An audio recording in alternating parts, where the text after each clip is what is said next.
বাড়ির সামনে গাছে ঝুলছে একটি ব্যাগ খুলতেই দেখা যায় ব্যাগে ভর্তি রয়েছে একাধিক বোমা। খবর ছড়িয়ে পড়তেই তীব্র চাঞ্চল্য। ঘটনাস্থলে পুলিশ গিয়ে বোমাগুলি উদ্ধার করে নিয়ে যায়।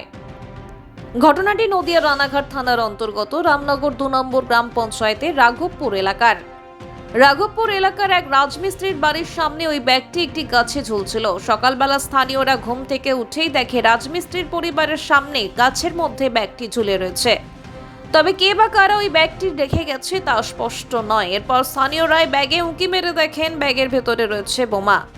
খবর ছড়াছড়ি হতেই ঘটনাস্থলে ভিড় জমায় স্থানীয়রা। খবর পেয়ে ঘটনাস্থলে আসে রামনগর থানার পুলিশ এসে ওই ব্যাগটিকে খুলে বোমাগুলি নিষ্ক্রিয় করার চেষ্টা করে। পাশাপাশি পুলিশ জিজ্ঞাসাবাদ করে তদন্ত শুরু করেছে।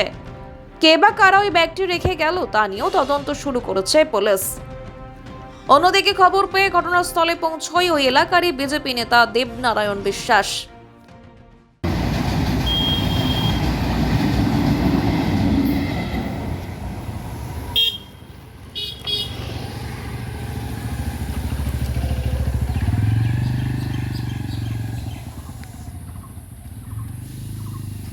তা কি হয়েছে ঘটনা?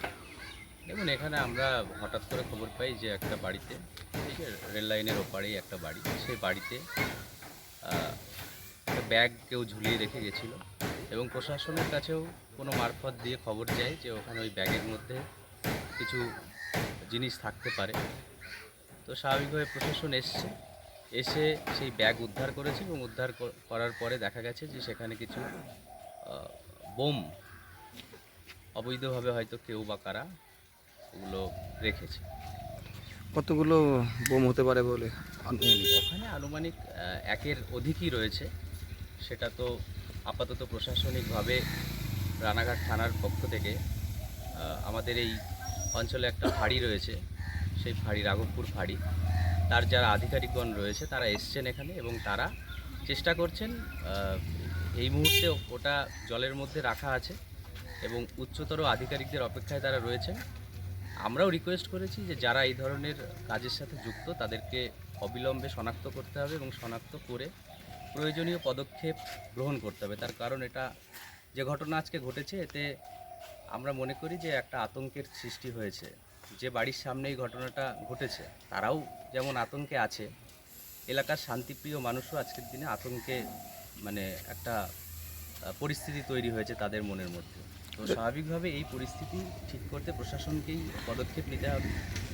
নিরপেক্ষতার সাথে যারা এই ঘটনার সাথে যুক্ত তাদেরকে আইনের আওতায় এনে উপযুক্ত শাস্তি দিতে হবে, এই দাবি আমরা করেছি। যে বাড়ি থেকে উদ্ধার হয়েছে তারা কোনো রাজনৈতিক দলের সঙ্গে যুক্ত? তারা দেখুন সাধারণ মানুষ, নিরীহ মানুষ, তারা রাজমিস্ত্রির কাজ করে। তো সক্রিয়তার সাথে কোনো রাজনৈতিক দলের সাথে তারা যুক্ত না।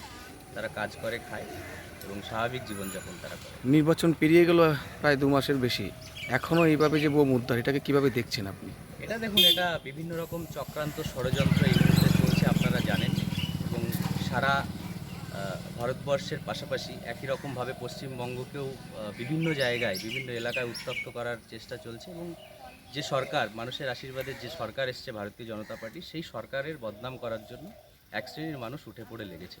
তো স্বাভাবিকভাবে এটা আমি মনে করি একটা চক্রান্ত ষড়যন্ত্রের মধ্যে দিয়ে কোনো অসাধু উদ্দেশ্যে কেউ এই ধরনের ঘটনা ঘটিয়েছে। যাই ঘটুক, সেটা প্রশাসনের উচিত সঠিকভাবে তদন্ত করে দোষী যে আছে তাকে আইনের আওতায় এনে দৃষ্টান্তমূলক শাস্তি দেওয়া, যাতে আগামী দিনে এই ধরনের কর্মকাণ্ড আর কোনো জায়গায় না ঘটে। আপনার নাম, পরিচয়? আমার নাম দেবনারায়ণ বিশ্বাস, সাধারণ সম্পাদক, নদিয়া দক্ষিণ সাংগঠনিক জেলা, ভারতীয় জনতা যুব মোর্চা।